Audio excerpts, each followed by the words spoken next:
Hello everyone, welcome back to another SwitchWatch review. I'm Johnny, and today we're looking at the Red Strings Club. Let's jump into the video.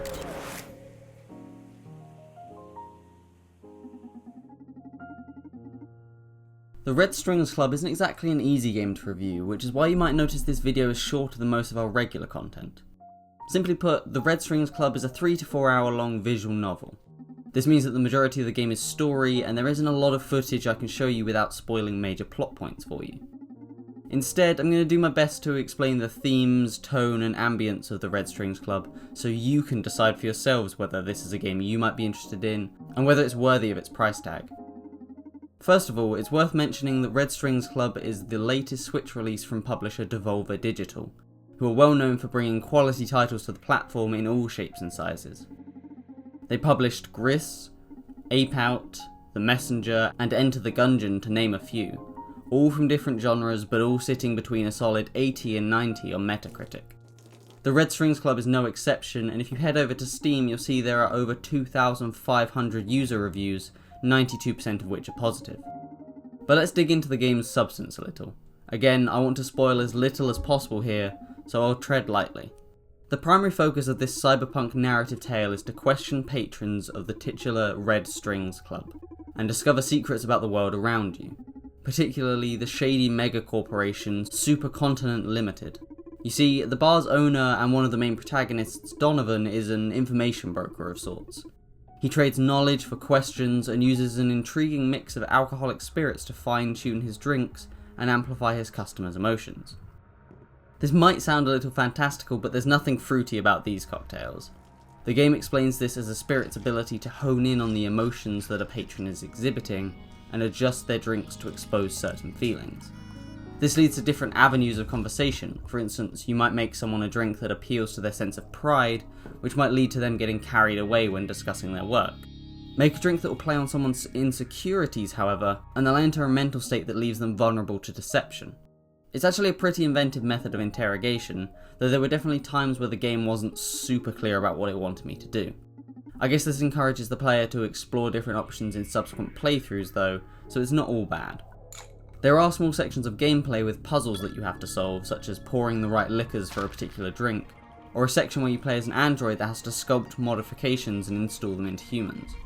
These generally take a backseat to reading and selecting dialogue options though, so this is more visual novel than game. This is far from a bad thing, however. In fact, it feels somewhat similar to the Phoenix Wright series, which I absolutely adore. Interrogating witnesses and finding methods to expose their secrets, puzzles to solve, and learning what tactics do and don't work on each person definitely gave me Ace Attorney vibes. The controls are a bit funky on Switch though. The puzzles require some fine manoeuvring, and this isn't always easy with the Switch's control sticks, especially if your Joy-Cons struggle with the dreaded drift issue. This game was clearly designed to be controlled with a mouse, and the controls aren't perfect on the Switch, though they are manageable. Apart from this, the performance was excellent, and there were no issues playing this on the big screen or in handheld mode, and a silky smooth, bug-free experience throughout. The audio is something I often overlook in games. I don't find many soundtracks to be particularly memorable, and I'll happily play most games on mute. The Red Strings, however, has some truly delightful music, especially the piano medley that plays during the game's first scene.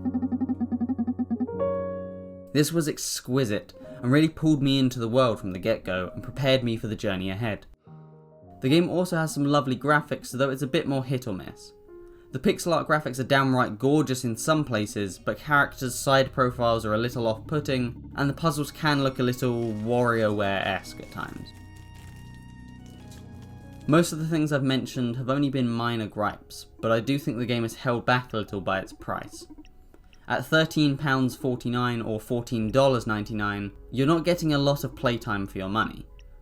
It's a thoroughly enjoyable adventure if you're looking for a narrative experience and deep discussion on the finer points of humanity, but it won't last you longer than 5 hours if you're not interested in a second playthrough. Fortunately, there is a fast forward button available from the start, which is definitely handy to skip over dialogue you've seen before, so I would recommend taking a second crack at it to see how things pan out. It's a shame really that the only option is to reset your save file though, and there's no option to jump back to specific plot points to change your decisions. but completionists can still see everything the game has to offer in 8 hours at most. I know a large percentage of people aren't interested in multiple playthroughs though, and I'd like as many people as possible to give this a go. For those reasons, I'd have liked to see the price be about 30% less. A strong recommendation if you're watching this in the future and the game is on sale, but at release I'd hold fire if you're not a big fan of visual novels, or don't think you'd sit through multiple playthroughs.